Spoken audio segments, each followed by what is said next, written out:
Hello, I'm John, and my business is JP Rata. We are an accountancy firm in Taunton, and the work that we do is helping small businesses to understand their numbers better, to get more from their business, hopefully make more profit and grow.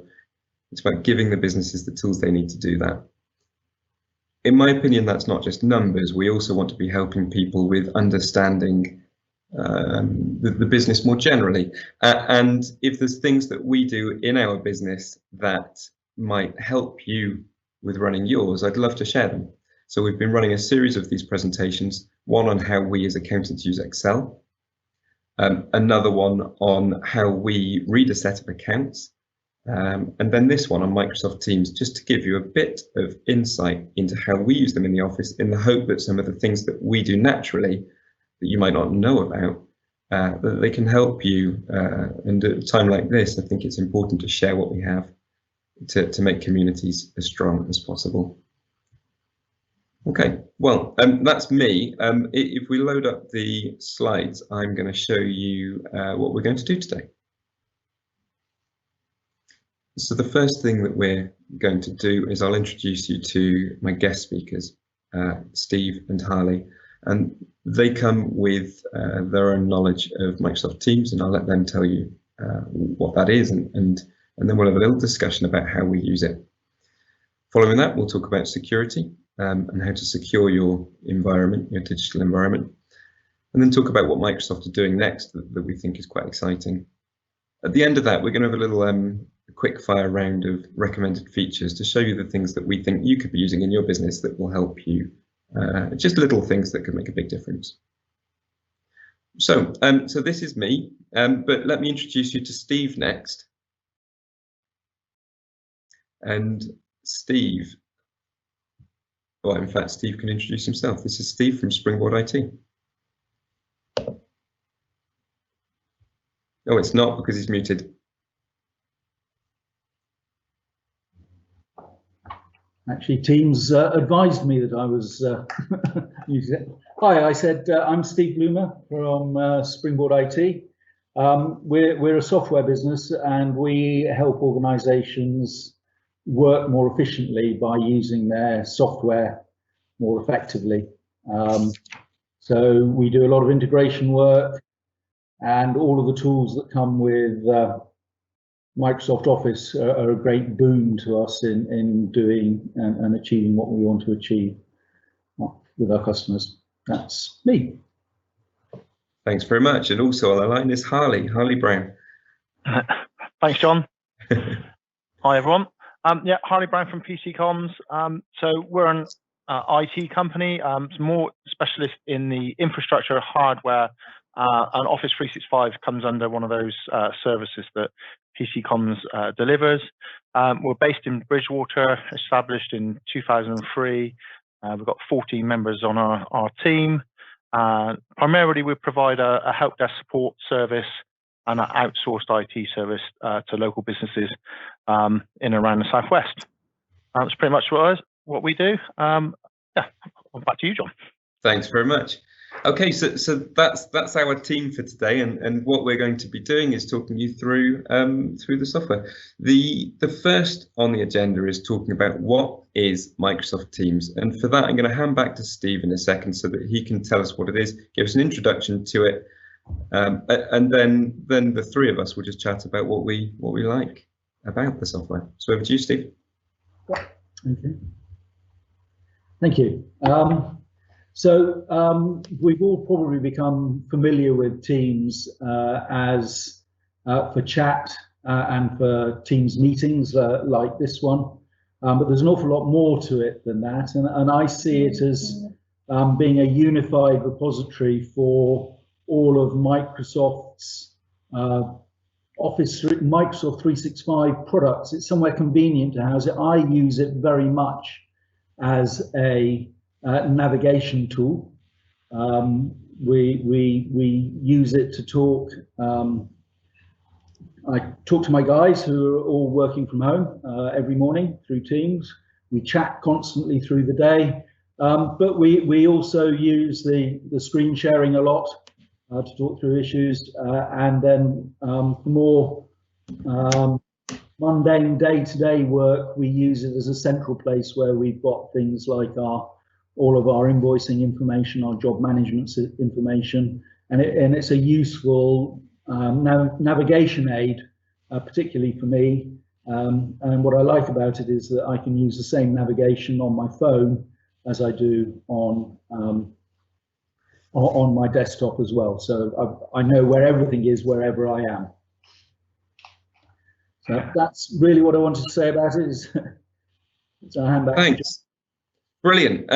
Steve, can I ask you some questions on that? Yeah. Everything everywhere. I think that is. I think that's what I have come to love about Teams, is that anyone can pick up whatever device they're on, whether it's their computer, whether it's their phone, whether it's someone else's machine. You're able to access this kind of hub, but it's not just.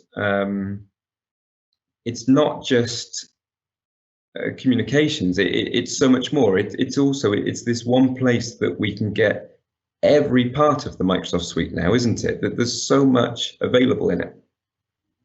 Yes, I mean, I can see that you're live. Do people hear me when it marks? Oh, there. Okay, I'm not quite sure when to talk and when not. Right, okay, well, just to cover that off, so this is a new one for us, isn't it, Steve? It's a live event, and we've done our previous ones as Teams meetings. And on this, we can have one picture on screen, but if your mic is live, we'll hear you, whether you're on screen or not. Right, that I wasn't certain about, so. Yeah, it is a moving target, and I can't remember now what your question was.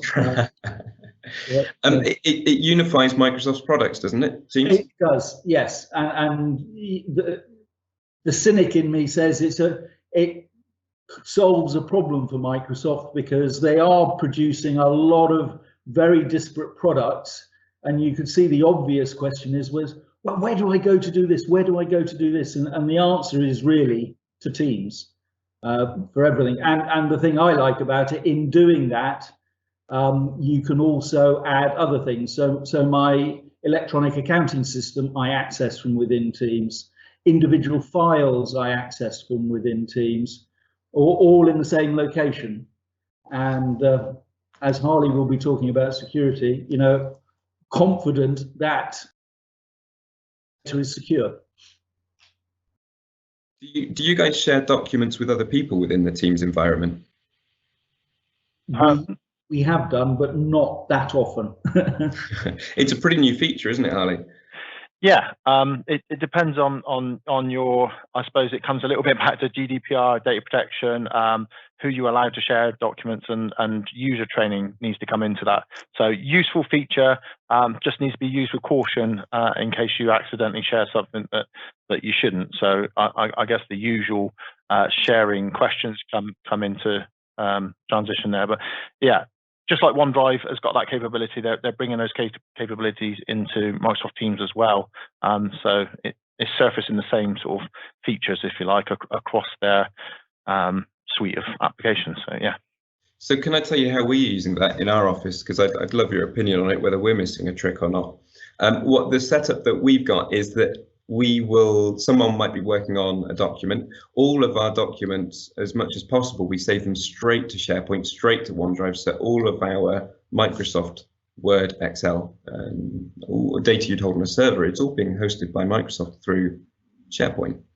But what it means is that if someone's working on a document, let's say that we were making a plan for today's event, I can draft a plan and then I can send it via Teams in a message to someone on my team and say, hey, would you ever look over this? Would you add your comments and things? And then they're able to directly from Teams chat, click on that document, it opens up in Teams, and they can start typing away their comments, and we can both work live on the document at the same time. Yeah, and yeah, so that's servicing the Microsoft capability of SharePoint and OneDrive and online file sharing that they've had for a while in SharePoint. Obviously, Teams, the back end of the file sharing in Teams is SharePoint. It's just another way of seeing that information. And yeah, by sharing documents via a Teams chat, then obviously it can link straight to that document and allow you to do the on-screen editing. So yeah, again, just those improvements from Microsoft. I think the security issue comes when you start sharing to guest external access from Teams. So internal is absolutely fine. You're safe, secure, and all the rest of it. It's just that when you go to guest sharing and sharing it outside of your organization, so possibly, if you prepared a report for a customer and you want to share it to them, then that just needs a little bit of thought behind it in terms of where you stand on your security and where you host that document in terms of your SharePoint structure, whether it's a dedicated for that customer or internal resource to your files, because effectively you may inadvertently give them access to other files by sharing one document within a folder. So it's brilliant for sharing within your existing team, within staff that you trust with access to your Microsoft suite. But for example, when we're setting this up, and you guys, you work for different businesses, you have your own SharePoints and your own setup. If I'm sharing a document with you, I need to just think, hang on, if I give them this document, am I accidentally also giving them access to everything in my events folders? Yeah. So our suggestion would be create a separate team for that customer and conversation or project, whatever it might be. Enable guest access to that team, and then you can invite guests to that, and then they've got access to the file shares and the rest of it. They do need to drop the little menu down and switch organizations.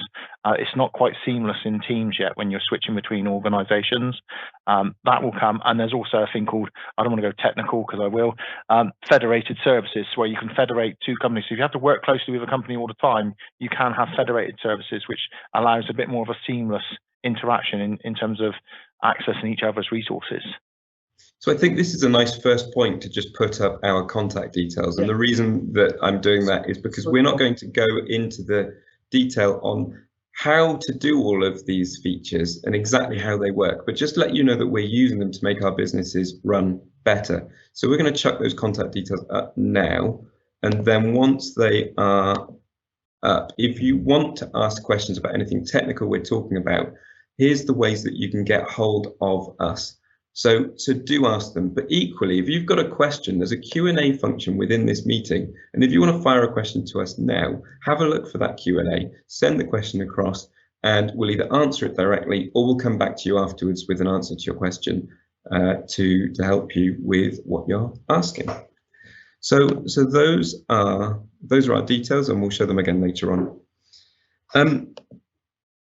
The different ways you can communicate. We've touched on the fact that you can have chats within your teams, and in fact, we've set up a number of different ones. I don't know what you guys have done at your end, Steve, but we have set up different chats for different projects, different chats. If you just want to have a side chat with a member of the team, but not everyone, we can set up one-on-ones in that way.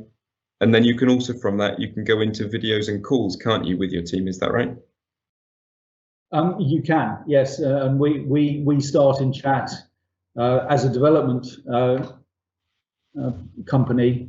If someone's working on something and needs some help, we start in chat and then we share the screen. Yes. We request control if we want to do something on someone else's screen and all of that sort of stuff. So yes, we use it very interactively during the day. Because screen sharing in Teams has it's like remote desktoping used to be, but it actually works, and it's easy to use. And so especially over the last 6 months when I've been so far from my team because we're not all working in the same building, if someone's got a question, within seconds we're going from a chat to a video call to a screen share. I've loved it. Yeah, we're finding that from a help desk perspective. We obviously been able to chat between our technicians at different levels and ask questions. That's speeded up the process no end. Been able to jump on someone else's screen or have a quick video call or telephone call while in the middle of speaking to a customer at the same time and having all that go on. Just seems to have speeded up our service level. Our tickets are being responded to faster. We're getting through more volume. I've got to put that down to this year that we've really had a big introduction into Teams and using the chat feature to get those messages to and from engineers. So Harley, how much do you think it's because Microsoft have developed Teams to the point that it's useful, and how much do you think it's that people have been working at home and they just need a solution? It's a bit of both, really. Teams was coming before, obviously, before the pandemic. We already had Microsoft Teams. I think Microsoft have rolled out features and updates quicker than they would have done otherwise. They've certainly given away a lot of free Teams licenses to get people help on Teams. So I think they've done everything they can. But like Steve said, I think they've been in need of Teams. SharePoint was going to be their big thing, and it was too technical. It was too much for most people to handle. Where Teams is bringing it into a way, like I said, easy to use, device agnostic. You can take it anywhere, whether you can take it on any device, even HTML. You don't have to have an app. You can do it through a web browser. So yeah, I think that's the thing for them. It's not Zoom, because it's not just a video conferencing tool. It is a collaboration tool, and it plugs all those gaps that Microsoft had in all their different products. We've talked about SharePoint, and we've mentioned it, but without really describing what SharePoint is and what it does. And so I might come to Steve on this one in a second and just ask you, what is SharePoint and how can it be used? Because I know we've gone from having SharePoint as standalone to Teams, where you can now access SharePoint, and also OneDrive, which is another way of accessing a SharePoint kind of architecture. But then now what we have is a front end that makes it so beautifully easy to use without realizing that you're using it. And then on top of that, they've started putting layers such as that they're calling them apps, but we've got task lists, and we've got Planner, and we've got wikis, and we've got all these things on the top. So before we talk about those, I think we need to just know what SharePoint is, Steve. Gosh, in 10 seconds or less, eh? Do it justice. Two things. It's a hugely valuable document management tool. So that's one part of it, combined with, I've heard it described as access on steroids.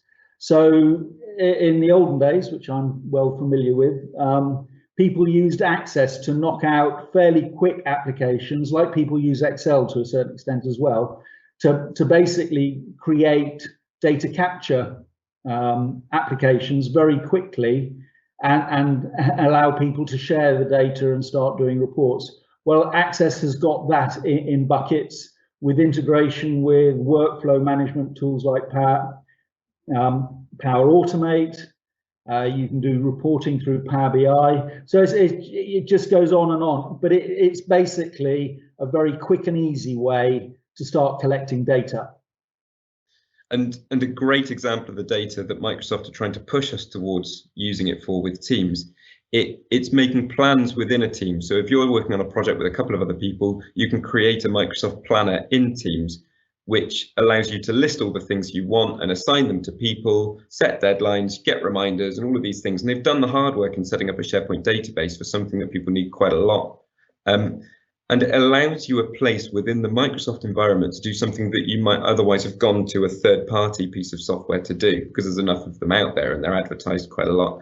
And this is just allowing you to bring it all in under the same roof, which I guess just to touch on that, John, a sec. So while we're talking about SharePoint, I guess it's worth mentioning that Teams touches on all the different aspects of Microsoft products. So you've got your SharePoint and your OneDrive. So SharePoint is where your Teams channels stores its data. OneDrive is actually where it stores your personal chat files that are shared. So that's why you can access ours earlier, because you didn't have access to our OneDrive and we hadn't shared it in that way. And then you've got Microsoft Exchanges in the background there as well, doing some of the data storage for messages. And then you've got Microsoft Azure doing some of the sort of so it's a real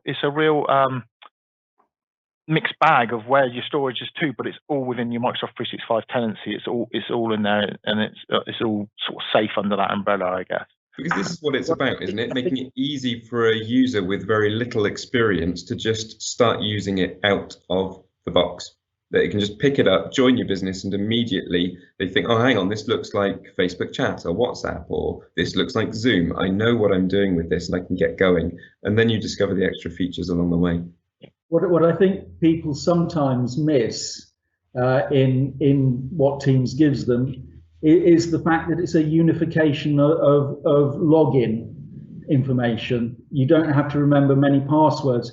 There are great products out there, and we do use things like Trello. We use Reddit for some of our stuff. We do use a mix of them, but if it's all in Teams, I know it's all secured under one password, one administration area, so that if someone leaves the business, we just can shut them off from their Microsoft account, and they have access to none of all the disparate things that come along. So certainly in my business and the setup, but this was the main reason that I got started with Teams. Was I noticed that we were having quite a lot of conversations using third-party apps, and it was frustrating not being able to talk, for example, about clients, because as far as I'm concerned, having a conversation where we use client data in an environment such as Facebook Messenger or WhatsApp, it wasn't hitting my data protection policy hard enough. So I was saying to my team, do not talk about clients in any of these third-party apps, because I wasn't able to restrict their access to Facebook if they chose to leave the business, or it didn't work. Whereas now we have something which is purchased by the company in Microsoft that we can introduce people to, but also revoke their access to. It gives us a space accessible on people's phones where we can talk about things that are sensitive and need protecting. And I think that moves us nicely onto security, Harley. I wonder whether you'd like to just give us a few minutes on security and what we should be looking out for, what we should be aware of. And this might go wider than just Teams. Yeah. When using Microsoft, what should we be thinking? There's really two areas or two topics I want to cover that are just the fundamental, and I suppose it covers security and protection if you were being complete about it. So really, username and password is not secure enough now to keep. So when you had a traditional file server in your office, access to that is quite limited. There was no access via the internet. You could only access it on your local network. All of a sudden, you're putting all your files and all your customer data into a cloud service. And this goes beyond Teams, really. This is any cloud-operated service where you store data. The key factor is that a password can easily be obtained via phishing or any other method, social media attacks, and all those sorts of things. So multi-factor authentication, I feel like I just bang in the old drum all the time. Whenever I say multi-factor, I see everybody else's heads drop. If you haven't got multi-factor authentication turned on your Microsoft 365 account, it is just a matter of time before someone gets access to your data. It's not a how strong is my password or how long do I make my password. You will have a breach at some point. It is just a matter of time. So Microsoft multi-factor authentication is a free service. Microsoft enabled it many years ago, and you just need to go and switch that on. There are some provisos with it. It obviously does get in the way if you're logging onto your machine. You need to provide an extra layer of security. But if you're using a trusted machine, so once you've done it once, effectively, it doesn't prompt you again. It only prompts people that are on untrusted devices. And there are many ways of using the authentication. So for those of you that are not familiar with it, imagine logging onto your bank.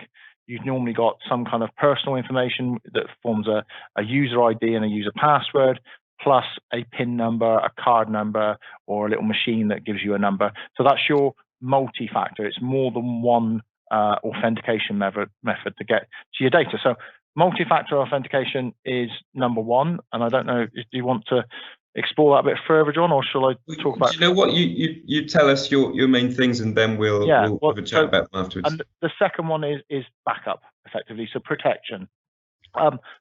Microsoft back up their services. They are not responsible for your data. You can, there's terms and conditions on Microsoft's site. Everybody ignores it. They don't understand it. Microsoft will restore your data to the point in time that they see fit to restore the service. That does not mean Johnny deleted a file 6 weeks ago and I now want to recover that one file. That's not what Microsoft are there for. It doesn't protect you if you had a ransomware attack on your 365 storage. It doesn't protect you if you had a malicious user who deleted a load of files just before they walked out their door or their email. So having a backup is no different to having your data stored on a server. If you've got it on a server, you would have a backup. It's the same thing for Microsoft 365. So those are my two takeaways, really. Microsoft do not back up your data; they back up the service. So that's the one to bear in mind. There are loads and loads of third-party add-ons that are really simple and easy to add to get backups to your 365. And then you can do granular restore. So you can recover from deleting a file up to 12 months ago if you want to go back that far. So those are two things that I would suggest, John. Thank you. Thank you. I think they're important. I'm one of the people who you've needed to kind of bang on for a while about multi-factor authentication. And do you know what? Having made the jump to it earlier this year for Microsoft, it's nowhere near as painful as I thought it would be. And so with you saying it's an absolute must, it just sits there. If you're using Microsoft, I remember seeing a slide on the amount of attacks that they get every minute across their service. It's ridiculous because of the size of it. Yeah, I mean, phishing attacks are, someone send you an email with like a Dropbox or OneDrive file attached and says, please enter username and password, and people, uneducated people are clicking on those links, putting their username and password in. Effectively, you've just given them access to your systems. And without that multi-factor authentication, you don't have the protection. So yeah, Microsoft are trying to make it easier. So Microsoft have launched their own Microsoft Authenticator app. That's how we would recommend people get around using multi-factor authentication. Unfortunately, it does mean that you need a mobile type device to install the app on. So if you're not providing a company corporate device, you then have to have a policy where you can ask your users to use their personal device. Now, if you've got also a policy that says we have a clear desk, we don't have mobile phones on show during work, and then you're going to ask them to put a work app on, just some little bits of logistics that you need to get your head round to get the most out of it. Now, most of the time, like I said, once you've set it up once, you don't need to revisit your multi-factor authentication on a trusted work device. If it's set up correctly, it should have single sign-on, and you can just log on and work same password as you do logging onto your PC. So yeah, that's where I go. There are other methods, but that would be the preferred method to use Microsoft two-factor authentication. It's simple as that, isn't it? It's just use it. It's really the only option. Just use it. We won't even set someone up now without them putting it in writing if they don't want to do it. So yeah, it's a must from our perspective. And GDPR is another side of it, and just protecting data, and that's something that I'm really keen to focus on with my team, and it's making sure that they're sharing the appropriate data with the appropriate people, because we need it for the business. And Microsoft, I believe Steve was telling me earlier that Microsoft are working hard on making sure that through Teams, some of those data retention policies that will remove or strip back information in Outlook to make sure that we're only keeping information that we intended to keep or we choose to keep.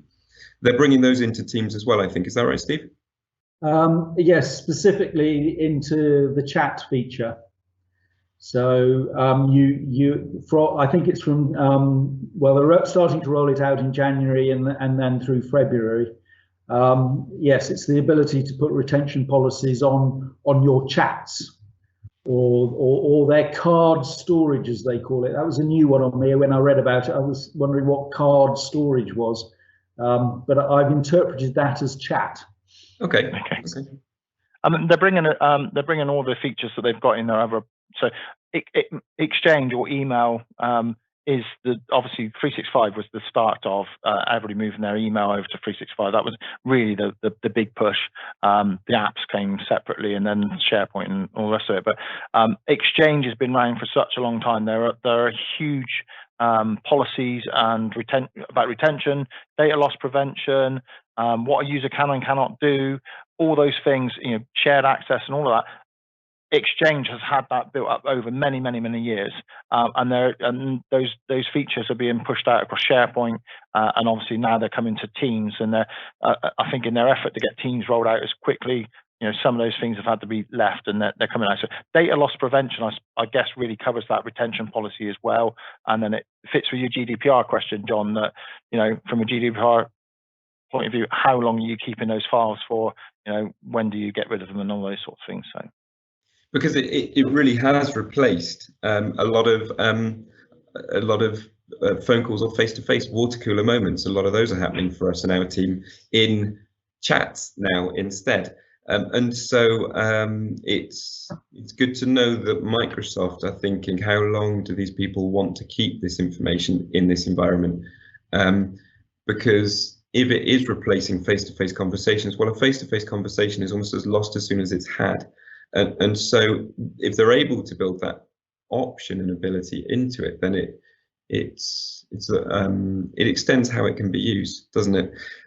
Thank you. And on that subject, the search facility in Teams means that if you're trying to remember some feature that you had a chat about, you can find it in the Teams search. I use that all the time to find links that guys have sent me or something, things like that. Yes, here we do as well. What did we say about this? And it seems to be quicker using that than it is to use Outlook to find the information. If you just chuck it in there, and also it brings chats in, but also documents in. It's again unifying the way you can search across the different Microsoft products. Hey, can we talk, because we had a question come in from Jen, could we talk for a moment about to-do lists and the way that people are using to-do lists? Now, I'll start by saying I think that Microsoft are in the middle of a rollout over this week, last week, of their task list called Microsoft To Do within the Teams environment. Is that right, guys? I think of it as their unifying planner and to-do list, which they bought from, which used to be Wunderlist. Okay. So Microsoft bought Wunderlist, and they've been obviously, I think they bought the talent of the guys who created Wunderlist and their user knowledge, and they've been integrating the two. Microsoft have got 4 or 5 task list ways of managing things from within SharePoint, from within Outlook. They bought To Do, and they created Planner, and none of them did everything 100%. I was very pleased to see that they've integrated Outlook to do items into Planner just recently. So I think Planner's the place they're going to do everything. And for me, the beauty of Planner was being able to reallocate a task away from me. Assign tasks, assign them to other people, so that you can work as a team on a project instead of as an individual. Yeah, I allocate to individuals. So, and I can, if a task's been allocated to me, I can allocate it to a different individual. Yes. The other great thing about Planner is you can have plans for different things, and anything that's been nominated to you, assigned to you, all appears in a unified personal to-do list, which is, I just can't put my piece of paper on it yet. It's certainly for me now. Rather than Planner, I'm still using Microsoft To Do, which I've used for maybe the last 2 years. And it was brilliant to see it improve when we started to get Microsoft tasks coming into Microsoft To Do, so that if you flag an email, then it can show up as a task in your to-do list straight away. But one of the things I've loved about that is it's standalone app on my mobile. So on my desktop, I've got my to-do list, and I can just throw an item on there whenever I think of it, and then it will still be on my desktop when I get back to it. And I've quite enjoyed that ability to have it there. I mean, I've even got one set up for Christmas list. So if I think of a Christmas present for someone, I chuck it on a Microsoft To-Do list just to make sure that it's there, and then I just have to school them off. So it's become something that I'm using to as much as I can to organise my life as well as business. But what it lacks is that visibility for others in the team. I can't see their to-do lists, and they can't see mine. And I think that before we can say it works well in the Teams environment, it has to work for a team. So hopefully that's something they will work on over the next 6 months. I think that's what Planner gives you. Okay.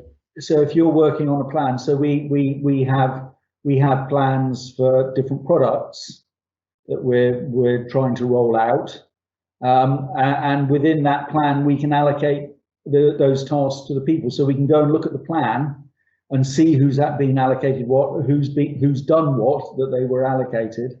Yes. And as I say, you can get a unified view across all of the plans where the tasks that are being assigned to you are all seen in one place. Yep. Yep. That makes sense. This is one that I need to have a go at. The next thing that I wanted to do with you guys is just run through other features that you think we should be having a go at. And I think this is the last section of the presentation, and then we'll be wrapping up in about 5 minutes time. But I wanted to have a couple of minutes, and I'm even going to set a stopwatch on this. And we're just going to do quick fire around the three of us. Good luck to my team producing it, getting the right face on the screen at the right time. But a quick fire of the features that we think make Teams something that we love.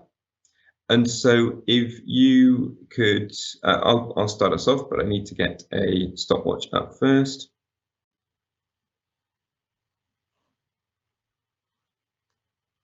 What is it they say about proper planning and preparation? Stopwatch, there we go. So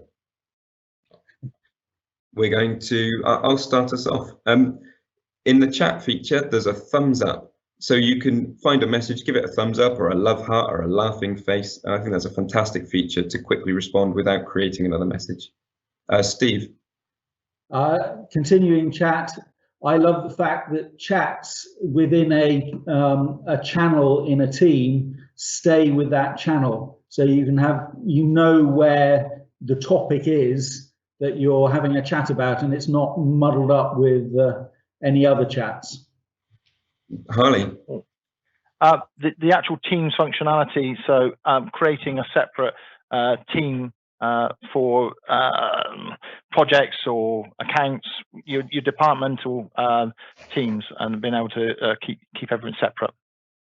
Well, for me, my next one's going to be phone calls. I like that we can have phone calls, video calls within the team, but we've also got integration with our external phone lines, so they come in to Teams as well, and we can answer phone calls from the same place and at the same time as chatting to members of the team. Steve? I use meetings to have a meeting of one and share my phone screen with it, and I've been using it to produce documentation about our applications using the Teams meeting as a video recording device. I like that. Harley? I'm going to go phones again. Yeah, being able to make a transfer and see presence while I'm making that transfer. So I can either search for the user's name, scroll down the list, see if they're busy or not before I even try to put the call through or give them a call and see if they want to take it. So yeah, presence on Microsoft Teams phone system. I've got 5 seconds, and the final one that I'm going to say to you is integration with Power Apps. And I've created, for example, big one. I'm going to tell you anyway, but we're out of time. The fact that you can, we've set up a pipeline for new business that's coming in, and any member of the team can add an inquiry on new business into a SharePoint list using one of the templates Microsoft provided. But then we've set up a Power App so that whenever there is a new piece of business has been won, the team's chatbot sends a little congratulatory message on a team so that everybody knows we've got a new piece of work. Everybody knows they're going to have to get them set up, but also a little kind of thank you to the people who've got it across the line. And it's an immediate message that goes out that people can put a thumbs up to. And so that's just bringing in the amazing features at the other end in automation and bots and things like that we just haven't had time to talk about today. But I think that Harley and Steve, I think you're going to be continuing chats like this into the new year. So it would surprise me if you don't cover this off at a later date. So I might ask Harley about that, what you're planning to do after this. Thanks, John. Thanks no problem. Yeah, PC Cons and Springboard are thinking that we need a meet the experts type slot where we're going to really focus on 365 and what can be done with it, and possibly this would be a little bit more technical, so probably be a meeting rather than a live event where there will be some definite hands-on sort of sharing our screens and getting users to follow what we're doing, and maybe create forms, create planners, and phone system and go through all those different features in a little bit more technical detail. So it's kind of a semi-training, but also getting the reactions of users and end users and getting their thoughts. So basically just expanding our horizons on 365. So yeah, look forward to that in the new year. Steve's replying to a message about how to get the boss to use Teams. It's not the team, it's the boss that's going to cause me the problem. Yeah, I did reply to that. I did reply, but then when I published it, the private message seemed to disappear. But basically, you can use a desktop app called Authy really quickly, and that gives you the same codes that you can use. And also, you can tell Microsoft to ring a direct dial number, so it doesn't have to be a mobile number. It can ring your direct dial at your desk. And I think it says, "This is Microsoft. Please, to approve, press hash or something like that." And you press hash, and instantly your screen will move to the next. Go past the log on. So yeah, there are more than one way, but the mobile app is the favorite one. Yeah. I can imagine it's pretty frustrating. Go on, Steve. Harley will affirm the fact that I was about 6 months behind my team in moving over to multi-factor authentication. I was extremely reluctant, but the mobile app does work unbelievably well, and that sold me on it in the end, reluctantly. Now, being an accountant about this, and I know it's very easy for me to say, but maybe more difficult for the person who's asked the question to actually do. But for me, it's a risk and reward thing. We've got to look at the risk, i.e. the cost of implementing this. It's going to take time, and you might get a boss who's a bit grumpy about it. But we've also got to look at the reward of protecting the data, or maybe we need to look at the risk of losing the data. GDPR is the boot, effectively. Oh yeah, yeah. It's almost a legal requirement, right? Yeah. Why wouldn't you? Yeah, whoever's writing your GDPR policy will be not best pleased, but yeah, GDPR is the boot, effectively. The fines and the weight and the risk of losing data make this. And when you say time, John, we're talking minutes. Over a week. We're talking minutes over a week, aren't we? We're not even talking minutes in a day or a session. Probably minutes in a month. Yeah, minutes in a month, and it's, as far as I'm concerned, it's the equivalent of leaving the front door unlocked but closed. Yeah, isn't it? It's like leaving the office at night. We're not setting the alarm. We're not even going to lock the door. We're just leaving the door closed in the hope that no one tries to open it. And we know there are people trying to open it. So as long as the boss hasn't left anything inside that door, I guess he doesn't have a problem. But if there's anything in there that he wants to protect, he's risking something he might not be aware of. From an Microsoft log all the attempts on logging onto your system. So in the admin portal, you can actually see how many attempts there are to log in, failed attempts, and unfortunately, you can also see if there are any real, accepted trials. And if they're outside of the UK, the chances are you've been breached. So yeah, there's some scary stats in there if you go looking for them. Well, something to do tomorrow. Let's break, okay, guys? Well, no, today, get your multi-factor turned on today. If you're unsure, try it with one user first. That's what I did. I got mine set up, and once I was happy with it, I passed it on to others in the team. Exactly the right way. And the change management, change management. But it's quite nice that with Teams that it seems to be the team that is leading the way, rather than before the business, and not the business to catch up. But it's a great product, and it's been nice to see it being one of the positives to come out of this year, that more people feel that they can and they should use it.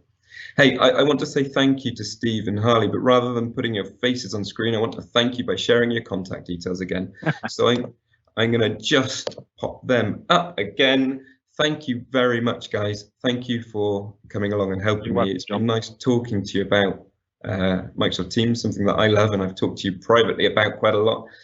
And I hope in sharing this with you guys out there that you've learned something that will help you to use it a little bit more effectively. From us, look out, because we'll be doing a series of events in the new year around growing your business, understanding it better. So please look out for events on that subject from us.